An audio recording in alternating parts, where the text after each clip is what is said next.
Hello and welcome to the latest This is the Music Meets podcast. I'm delighted to be joined by Benjy, Joe and Ollie, who are from the mighty Lock-In, a band that we, This is the Music, have backed from the very beginning.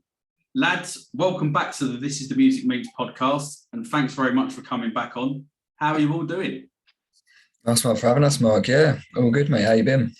Yeah, not too bad. Enjoying the weather that we've had the last few, like the weekend and that. Nice down here in. I see you got a nice tan and that. Yeah, well, the advantage of not having any air, mate.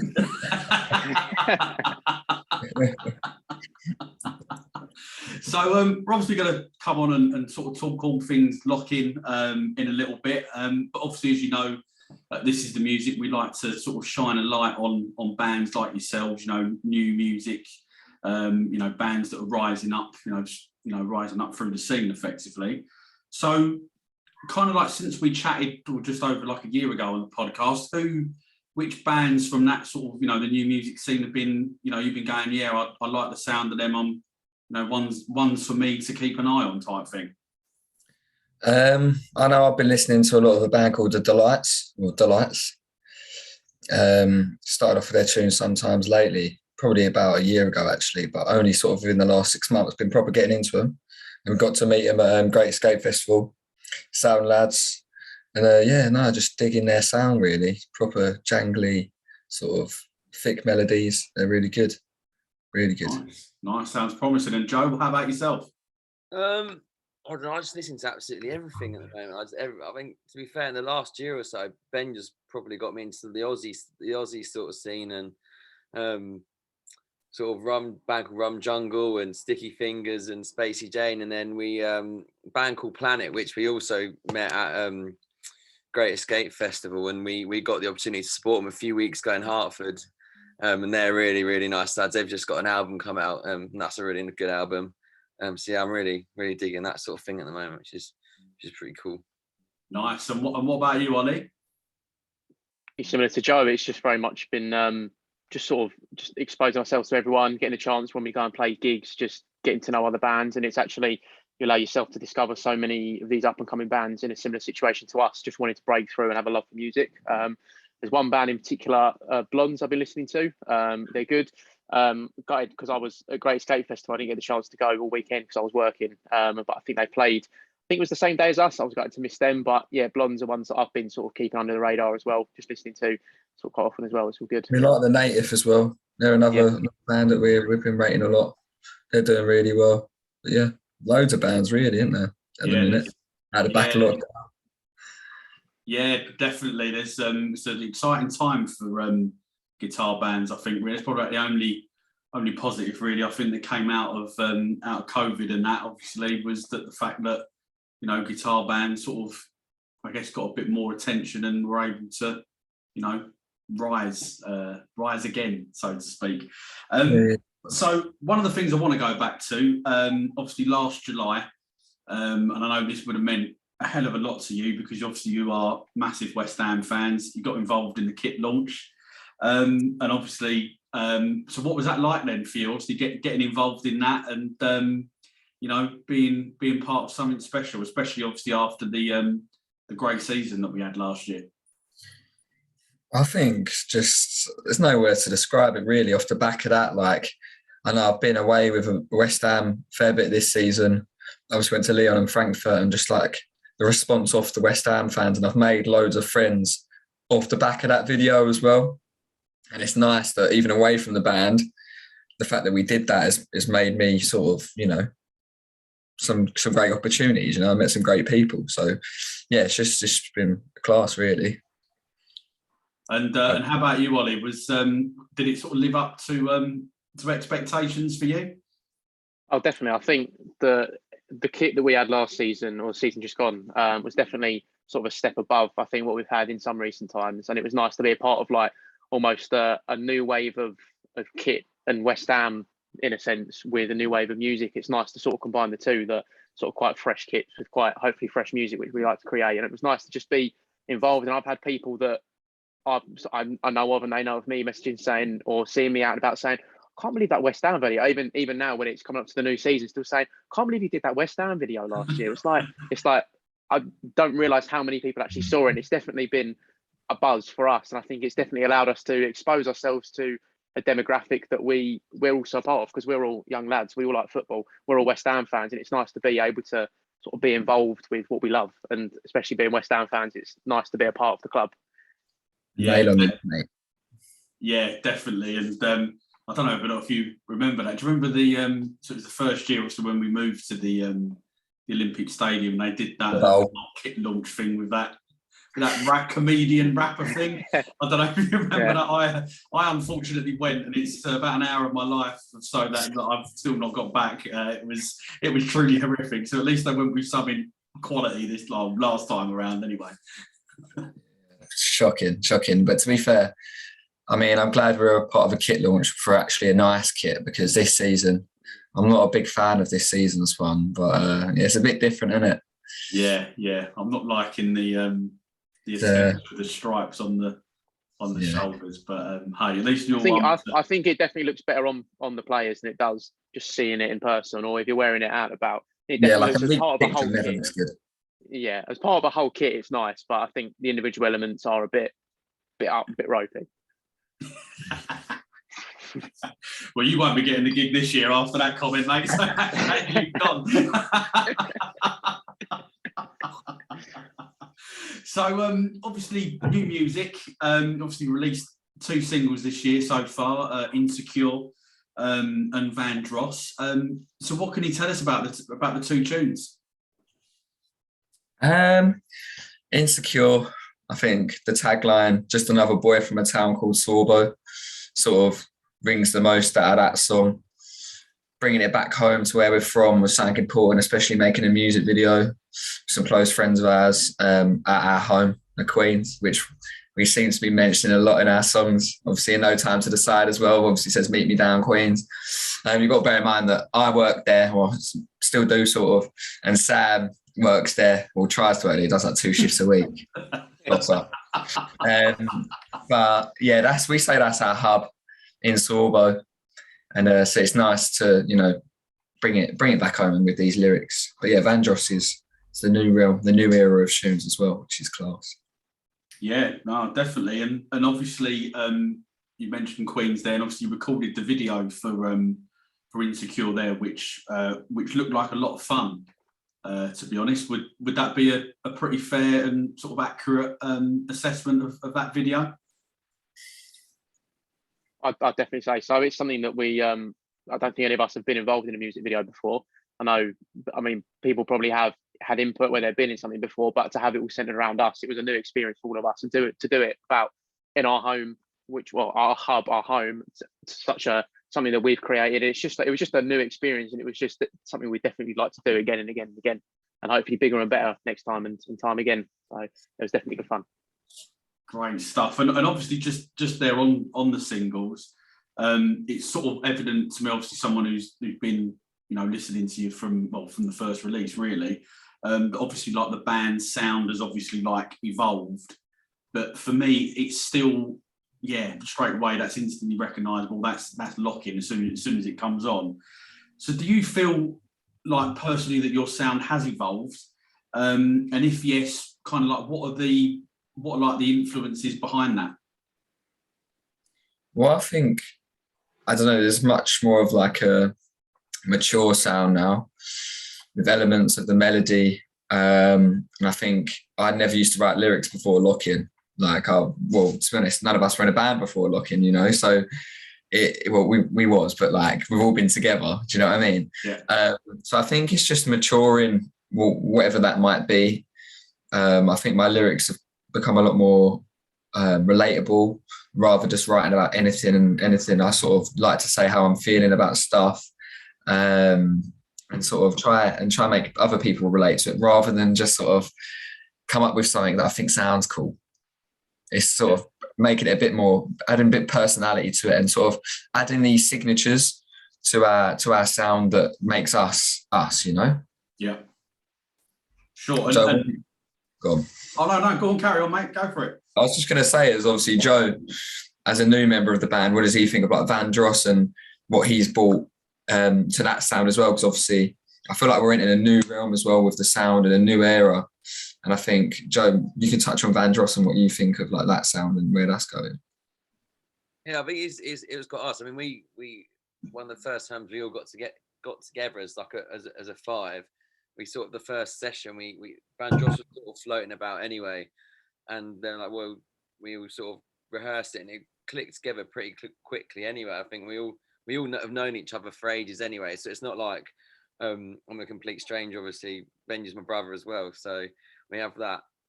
But yeah, it just came together really quickly. You know, when it just felt right, and we all sort of have similar music tastes anyway, so we all had sort of our own input. And I sort of remember when we recorded it, I came off of a flight from Spain, and Ben was like, "Oh, we're in the studio.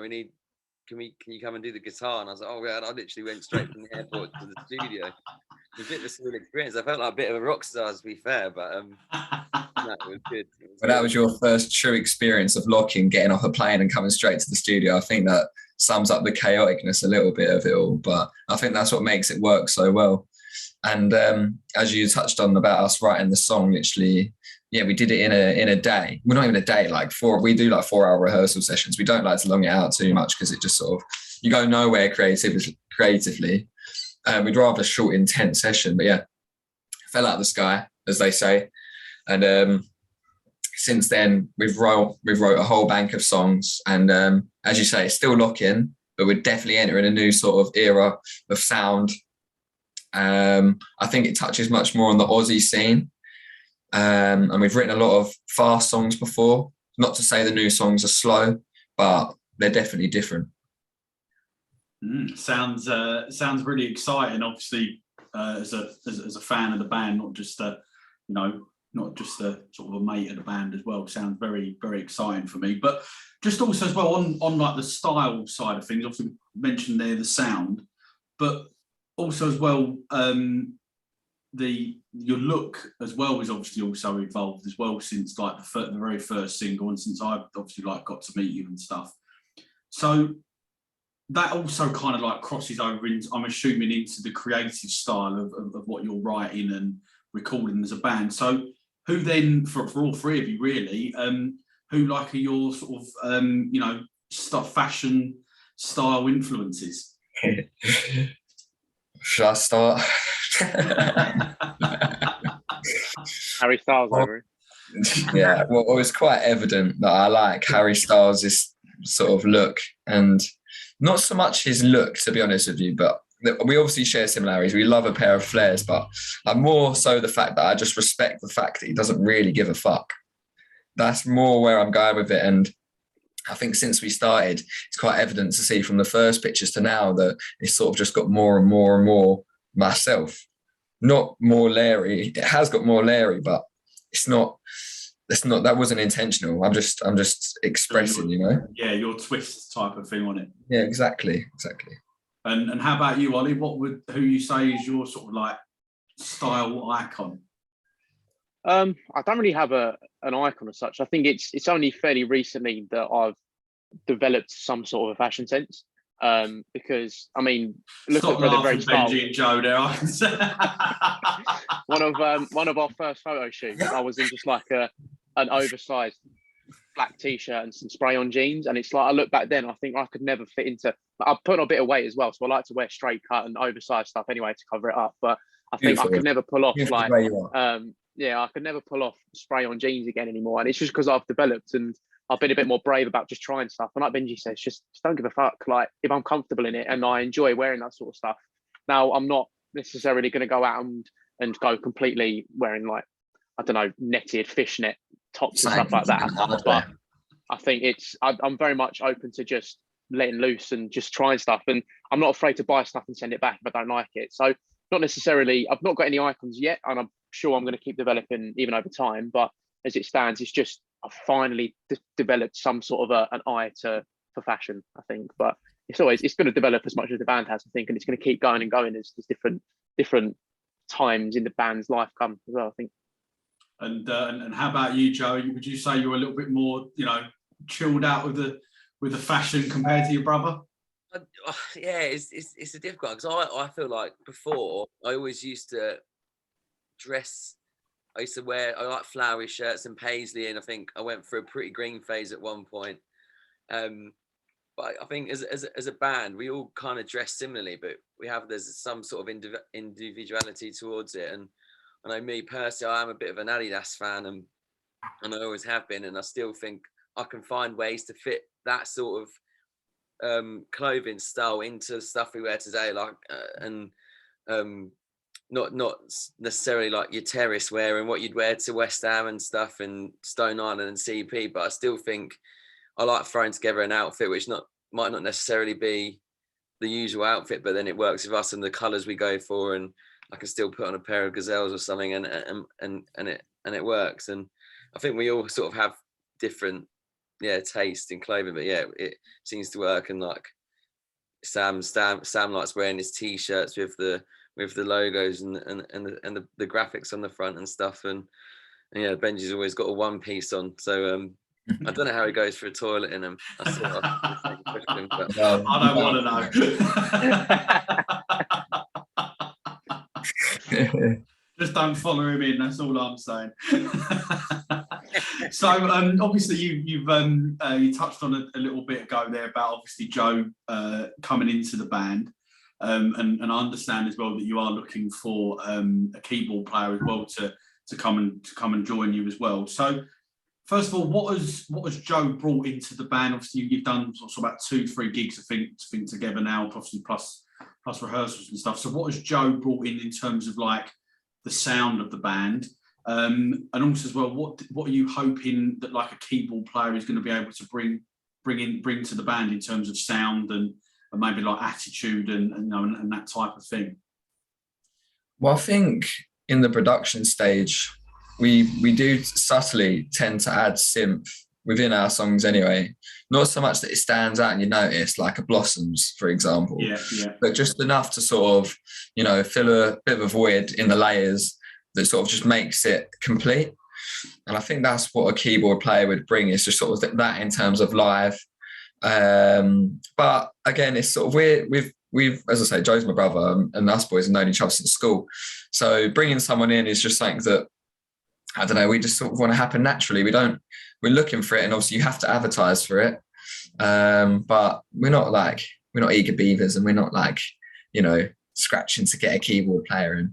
But in terms of Joe bringing to the band, I think a fresh writing style, constantly sending us snippets of ideas and stuff like that. Whereas Ags' writing style is more, look, here we go, I've got a bass line, a guitar and a riff, bring it to the table, and then we'll unpiece it in the room, and it'll be like, okay, well, that doesn't really work, I don't think. So let's restructure that. And it's sort of, we still write together in a room, but different writing styles. And I feel like I'm definitely starting to write a bit more within the band as well. But yeah, as I say, the new room, the new era, and it's good fun. And you're saying fun, and obviously I haven't got to see you since Joe you joined, but it looks like as well that you personally look like you're having the time of your life up there on stage.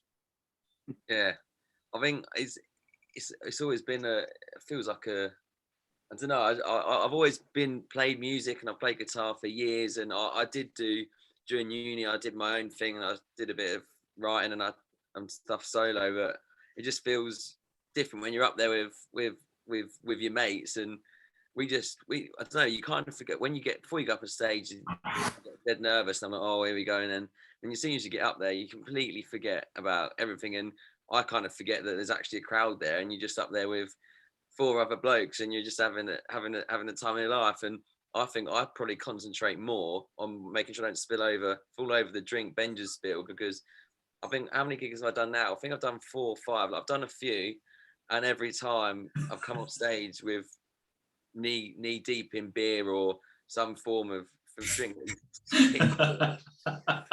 Well, what can I say? I like to dance around a little bit.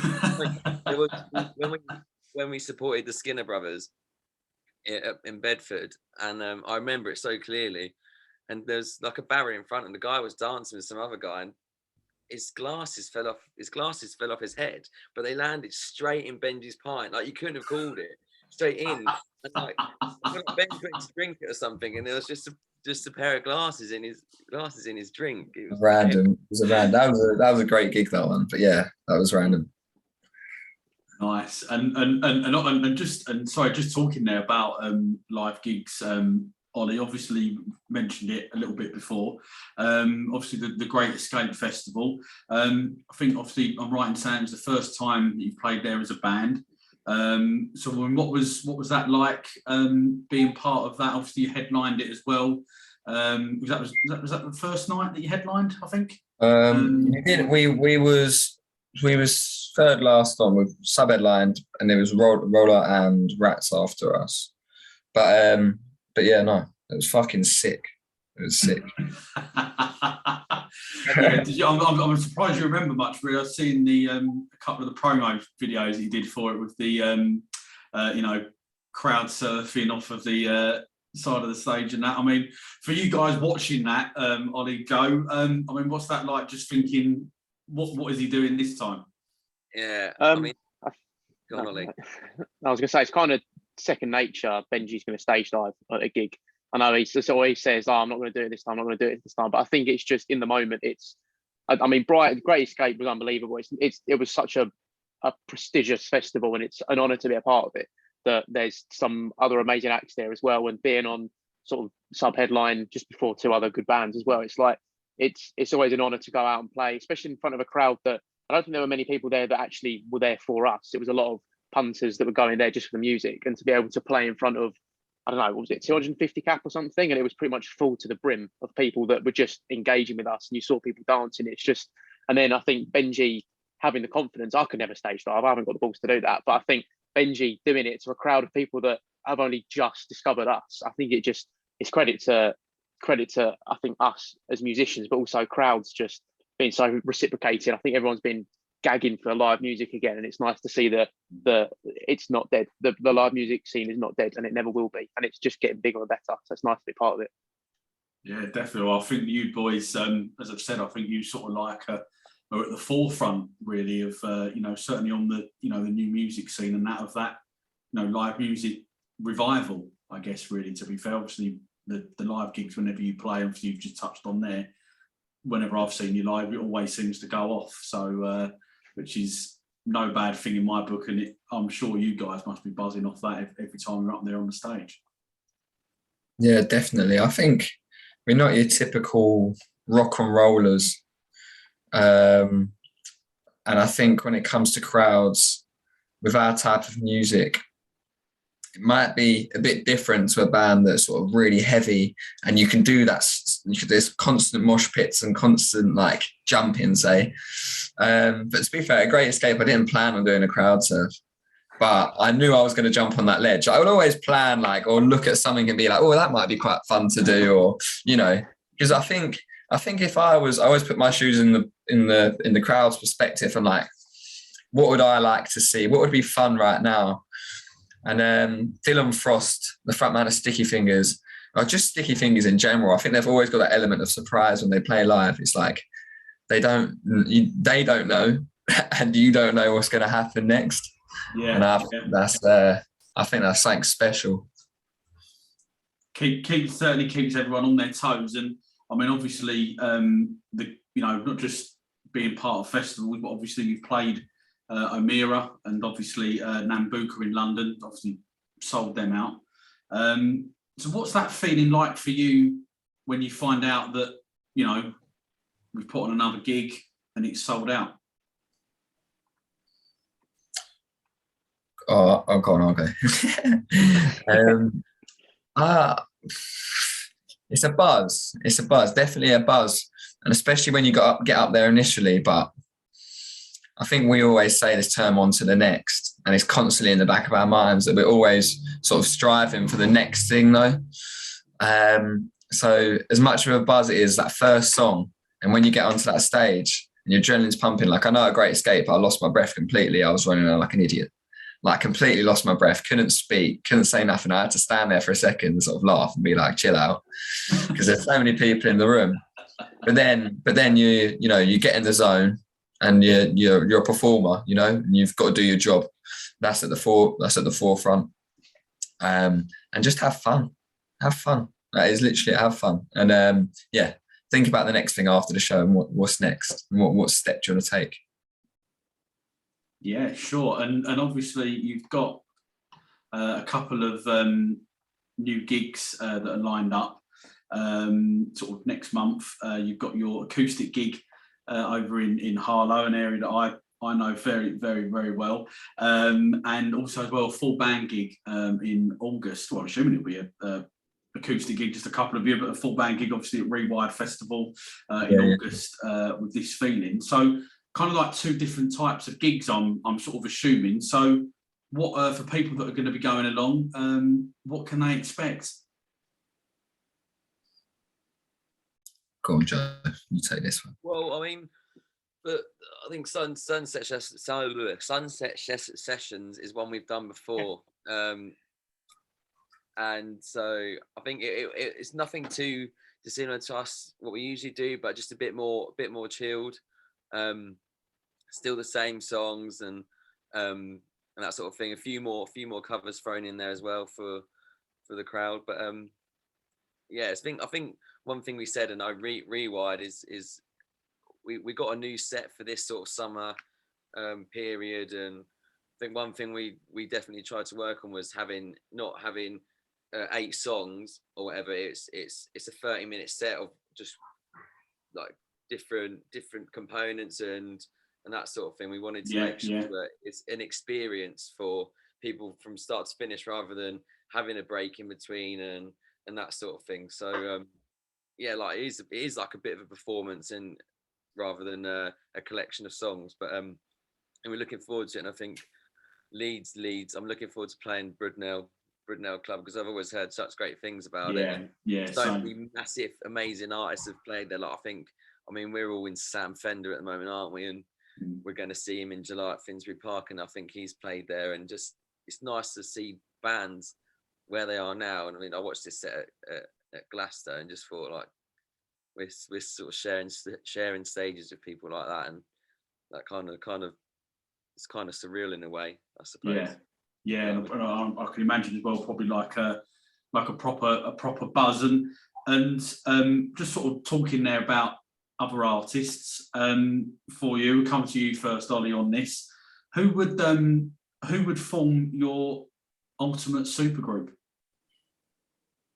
Oh, I mean, I think in light of Glastonbury just being re-exposed. I mean, the first time it's been on for 3 years or so.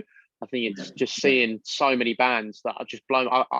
Unfortunately, I don't think any of us went, but it was just seeing them. Even just you can see it all through just a screen on an iPad or a TV or whatever. It's just there are so many bands out there at the moment. I think have just blown everyone away since coming back, and I think Fender's got to be up there. Sam Fender has got to be there, whether he's on vocals or just some sort of backing of some description. He's got to be there. I think, like Joe touched on, we're all loving him at the moment, and I think there's got to be, me personally, an element of Spacey Jane as well. It's another band that we're all massive fans of at the moment, especially new albums coming out, and it's just there's so many bands. But I'd say Fender's got to be there. I think he's just an unbelievable artist at the moment that is taking the world by storm.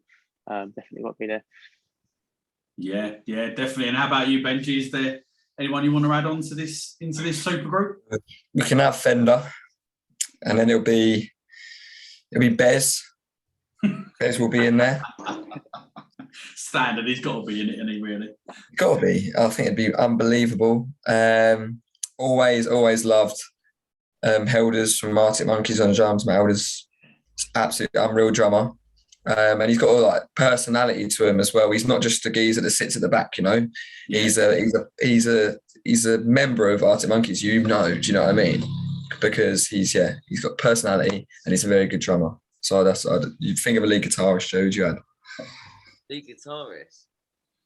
You know what? I back Sam Fender. So I just think he's an unbelievable guitarist as well. I know he can't play every part, but I think like when going back to the Glasgow thing, and I stayed up till God knows what time watching Paul McCartney with my dad, and he brought out Dave Grohl, and I thought that was brilliant. I'm a Foo Fighters fan, but like when he brought Bruce Springsteen out, I thought I'd sort of went from here to up here again.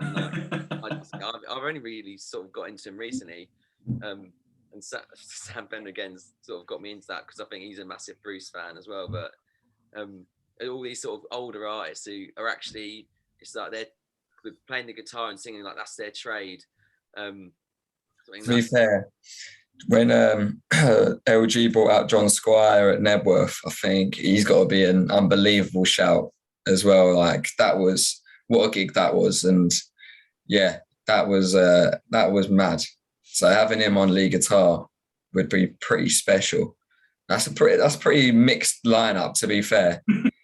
and then if Paddy from Sticky Fingers, he's like some mad personality as well. Like, I remember when we went and watched them at Brixton, me and Angus, and he's constantly speaking to the crowd, and like he's the one cheering everyone on.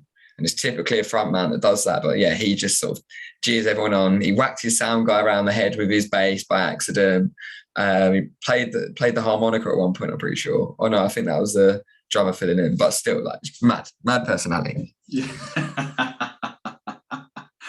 So, as you say, a very, very mixed super group. I would love to see that happen at some point in the future. Maybe they can all get on a festival bill or something and make that happen for us. But you kind of just hinted there, Joe, previously about that you've kind of like got the new sort of set sorted out for this, for the forthcoming gigs and stuff.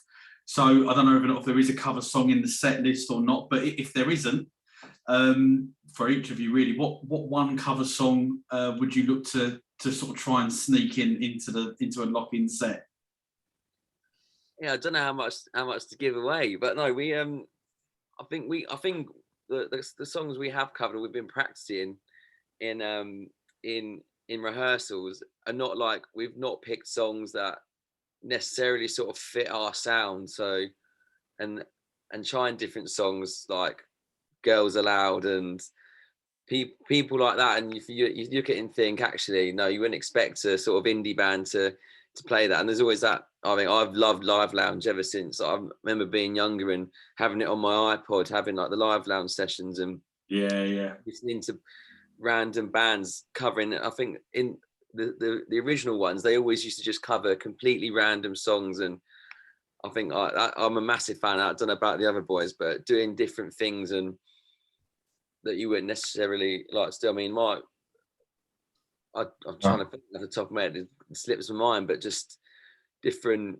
I quite like I like doing the mashups and the songs, and people like James, the band James and stuff, and different bands like that. Yeah, we like it when like Tom Ogden, when he does My Favourite Room, and he'll go into like You're Gorgeous, and what songs does he go into? And he says like, what's the Last Christmas, and like, we like that whole mashup idea. And obviously Joe touched on Girls Aloud. We're doing a cover of, we might as well just say, we're doing a cover of Love Machine. And the tune. So, yeah. Like, it's just, we love, basically mixing it up and doing stuff that's not normal. Like, it'd be boring to cover Oasis. Do you know what I mean? Yeah. No, I've I mean, obviously, as you know, I'm a massive Oasis fan, so be careful, mate. But no, I mean, I think, to be fair, that there is so many people that have done it. Do you know what I mean? So, why not mix it up? I mean, I saw a band, they're a grunge band called The Blams. Hello, lads, if you're listening. And I saw them a couple of years ago, and they did a cover of it's gone. Hit Me Baby One More Time by Britney Spears. Yeah, kind of like, what? Like, I wasn't expecting it, but to be fair, they pulled it off. They got the crowd going. So, why not do something different? And it, it's probably a bit of a talking point as well. Like for the people that are there watching, going, oh yeah, they, Locking did this, or whatever. So hey, great choices. I reckon, based on your answers so far, I think I've got a pretty good idea what the response is going to be to this next question, but we'll see whether or not I was right. So, if you could each of you have 24 hours with any artist, past or present, who would it be? Ooh. I'm still sticking with Bez. Okay, right, lovely. Cool. And how about you, Joe? That's a great question. I mean, thank you. We try.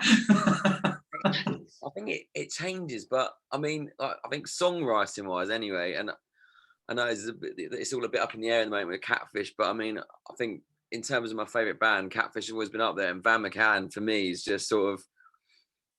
It was one of the first gigs I ever went to back in 2014 was Catfish at Shepherd's Bush, and I remember just not really being that interested in bands, but seeing him perform live and just thinking, this bloke's just got, he just, for me, he had everything. He writes the tunes, and he was a great frontman. He plays guitar, and I've never seen a frontman with a guitar actually control the stage and the crowd so much like him. And for me, yeah, him. And it's a bit of a shame at the moment that nothing's really happening with him, but you don't know, hopefully something will come out soon. But yeah, Van McCann for me.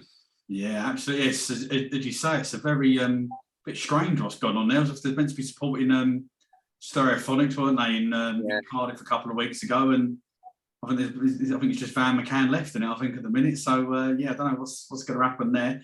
And how about you, Ollie? Who would you like to spend 24 hours with? I'd say that there's a couple that I'm thinking of. I'm going to go a bit more way before I think I was even born. I think definitely.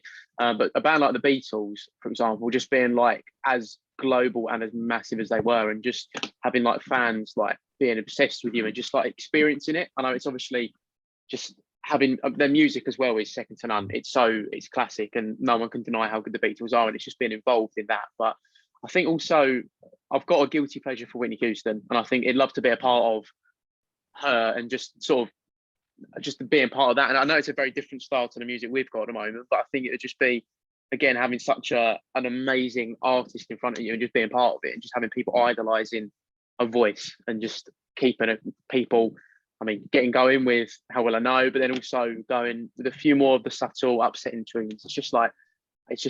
I'd say the Beatles are one because how big they were, but also just for actual quality, pure quality and idolization, I'd say Whitney Houston probably.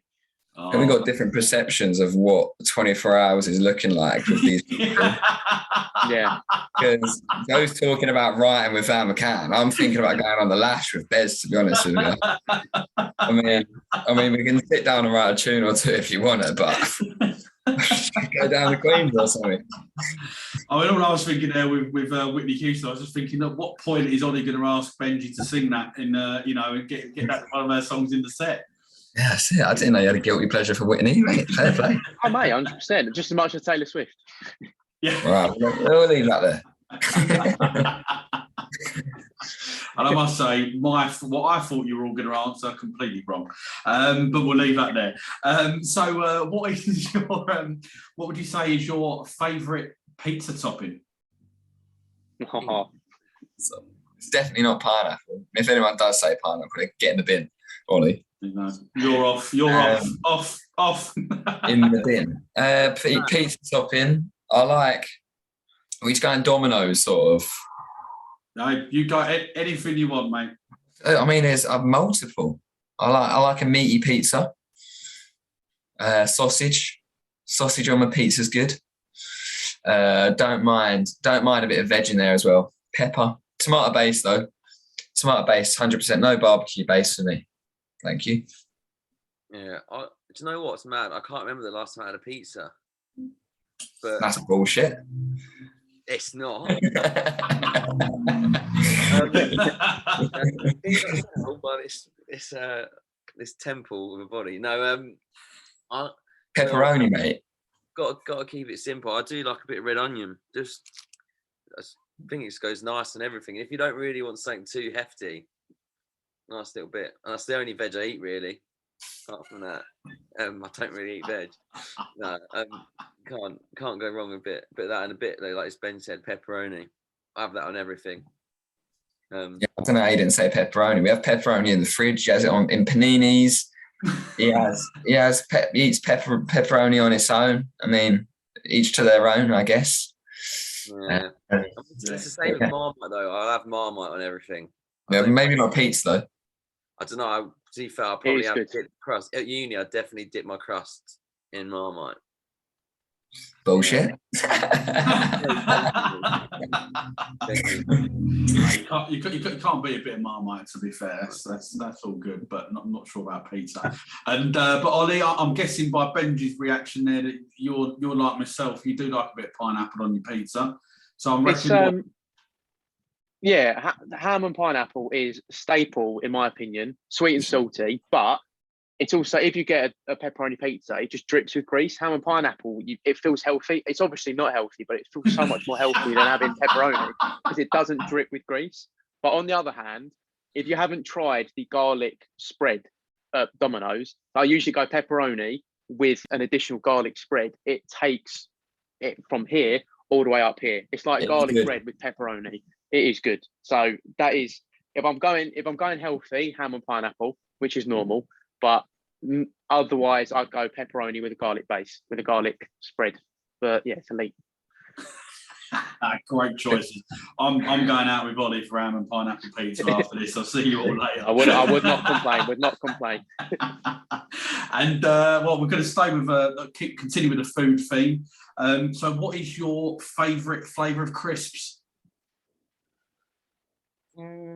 Flaming hot Monster Munch. Oh, I do love a bit of Monster Munch. Yeah, Monster Munch, unbelievable. Any Monster Munch, but I like a pickled onion. But flaming hot for me at the minute, just elite. Yeah, it depends. I think for me and Benj, I think we've grown up. Whatever's been on special offer in Tesco's is the crisper choice in the league household. But I'm a fan. Like no, yeah. If Mum, if you're listening, sorry. No, we're clipping this out. Don't worry. Especially.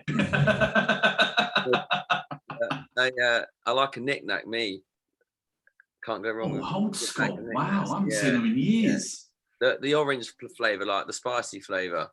Yeah, they're good. All rib ones, to be fair. I'm easy, but they're good. They are good. Nice. How about you, Ollie? I say I've got 3. Sour cream and onion Pringles. Also one, mate. Elite. Yeah, but I'm giving you 3. 3 for the price of 1. Sour cream and onion Pringles. Barbecue, Texas barbecue, whatever they are, big hula hoops.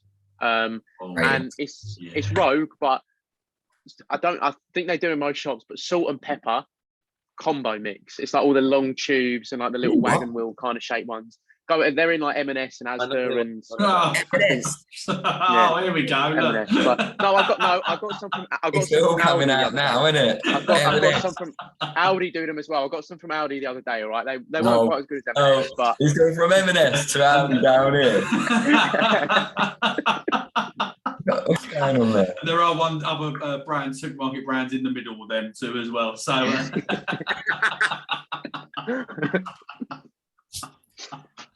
And is Jaffa cake a cake or is it a biscuit? Thank God Sam's not on here tonight. He would give you a scientific explanation for it. There is a real answer to this, isn't there? But it is legally a cake, I think.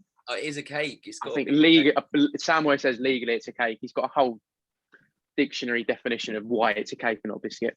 It's a tax reason or something. I don't look too much into these things, to be honest. I'll put it in the gob and eat it. But it's a cake. It is a cake. Cake. It's in the cake section and it's called cake, but hey ho. So obviously just stepping away from food for a minute there, obviously we touched on it earlier. Obviously you're all big West Ham fans, or sorry, I should say massive West Ham fans. What do you think would represent? Obviously had a great season last year, obviously semi-finals of the Europa and then obviously 7th in the league. What would you say are going to be like the ambitions? What would represent for you guys like a good season, for the forthcoming season? I think keeping hold of Declan Rice would be our first ambition, but at the minute that's looking fairly likely. We look like we're going to make a few signings. We've made obviously the sign of that centre half. I'm not going to bother to try to pronounce his name. Mark, how do you pronounce his name? Agud. Good. He looks good. We've been interested in other players, so that's a great sign. And if we do sign the players that we are interested in, I should hope we'd get Europe again. Obviously, I'm actually excited for the Conference League. Obviously, depending we get through the first sort of few games, which we will do. because just the buzz of going away in Europe last summer, or this summer, last season, it was just unbelievable. And as I say, some of the people we've met because of that, it's just class. Just going away is just brilliant. So if we can get Europe again, just to carry on that buzz would be unbelievable. Great stuff. And what would you say, Ollie, in terms of, I gave you a choice, you could win one of these, the Europa Conference League or the FA Cup? I'd say the FA Cup, personally. Tradition, I like it. Yeah. I think because I feel like the Conference League, with the quality that we're going, we can do it again, and we can hopefully get it again and again and again. But the FA Cup, coming up against City and all that, the other teams, I think seventh is easier to qualify than winning the FA Cup. And I think, even no disrespect to the two clubs that got to the final, but the Europa Conference League final was not full of very much quality, and no one seemed to be better than the other. But I think if we sign the right people, we could storm it. But I'm not going to jinx it, so I say FA Cup. And how about you, Joe? Do you think this year that this could be the year where we maybe have a more sustained, season in terms of maybe even getting into the Champions League places, or is that maybe a step beyond us still at the moment? It's a tough one, and I think with the season we had last season, I remember we all talk about it still now. I remember when we played Man City in the Cup and we went to penalties, and it was right at the start of the season. I remember talking to, it was me, my dad, Benjy, and my granddad. We all go together, all looking at each other after, just like, what the hell is happening? We beat Tottenham, and then it sort of just was onwards and upwards, and you'd hope we sort of carried on. And I don't think we should get ahead of ourselves too much. So it doesn't happen overnight, does it? And it'd be nice to go, let's go for Champions League, but it'd be nice to win some silverware, wouldn't it? And I think to get that under the belts first anyway, and go from there really. But yeah, we'll just win them all. We'll win the Conference League and the FA Cup, Mark. That would be the dream, wouldn't it? I'd absolutely love it. Obviously, like yourselves, apart from a Inter-Toto Cup and a couple of playoffs, and then obviously the massive Betway Cup. I don't think I've actually seen West Ham. That's all I've seen as wins. It would be nice if we did get a bit of major silverware under our belts.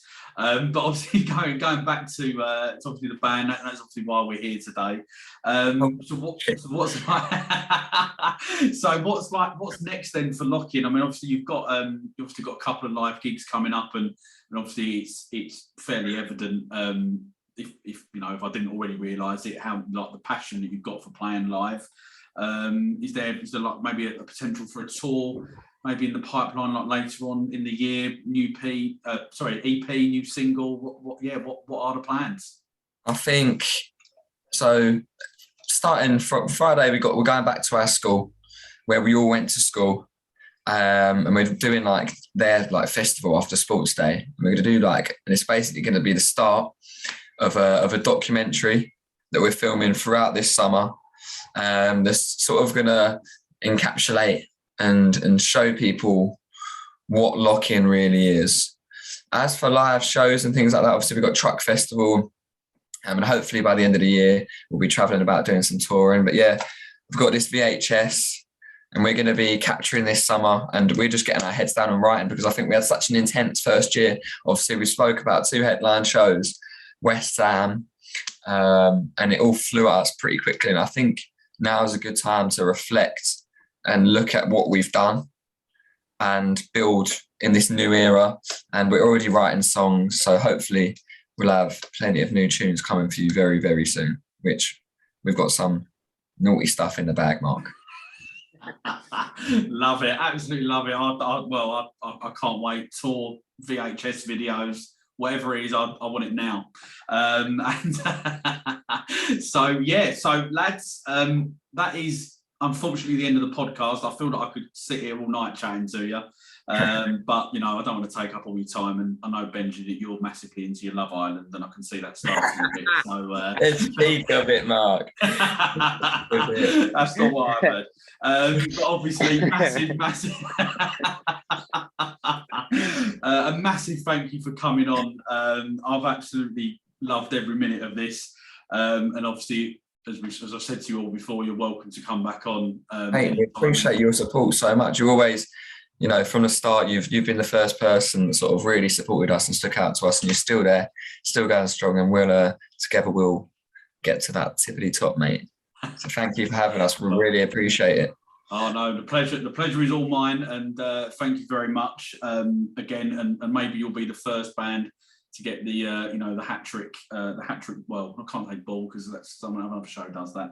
But hey ho, who knows? But just before you all go, can you just let the listeners know where they can find you on social media? So you can find us on Instagram, lockin_band. Sam's madness on Twitter at Lockin Band, I think it is. And then obviously if you just search into Facebook, Lockin, Lock-in, Spotify, Lock-in, you'll find us. I don't think there's one other band called Lockin who've taken the domain of Lockin Band. So we're Lockin_band, unfortunately. But yeah, that's where you can find us. Well, we know who number one is. That's all I'm going to say. So if you haven't already realised, Lockin are playing the Sunset Sessions in Harlow in Essex on the 30th of July, and also playing at the Garage in London on August the 14th at Rewired Festival. I will see you three and the other two down the front, I would imagine. Thanks to everyone who has tuned in to the latest This Is The Music Means podcast. Don't forget to hit that subscribe button and receive the latest podcast straight to your preferred listening provider. Lockin, lads, thanks once again for coming on. You're all absolute legends. And as I say, I will see you down the front at one of them gigs. I'm sure of it. I'm sure we'll see you there, Mark. Thanks for having us, mate. Really appreciate it. Cheers for having us, mate. Thank you, mate.